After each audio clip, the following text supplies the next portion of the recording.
There is no human being on the planet who loves presidential sites more than I do.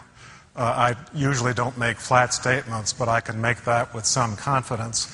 One unintended consequence, I've got two sons who are now 13 and 16, and whether they liked it or not, they were taken to many presidential sites themselves from the age of about 3.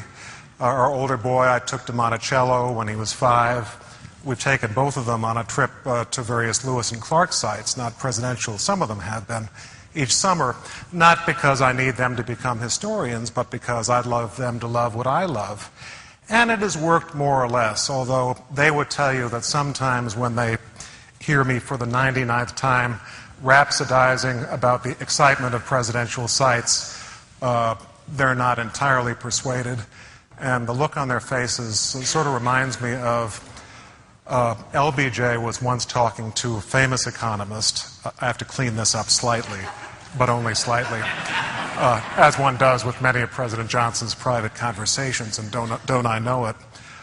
Johnson said to the economist, who was brilliant but not necessarily compelling, he said, "You know, Professor, problem is when you talk about economics, it's like peeing down your leg. Seems hot to you, but not to anybody else." And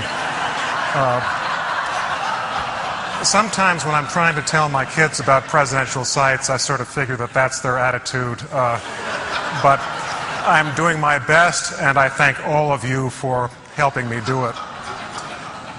I guess the place to start, I am doing what I'm doing because of a presidential site, and that is I grew up in Illinois. How many here from Illinois? Just me? After Governor Blagojevich, no one will admit to coming from Illinois. But in Illinois, it's almost a religious requirement that, at least was when I was growing up, that your parents take you to the Lincoln sites in Springfield. Maybe a little bit less so now, but I was growing up, I was, I guess, 7 in 1963, and it was the time of the Civil War centennial, and, you know, even more were people thinking about Lincoln and the Civil War.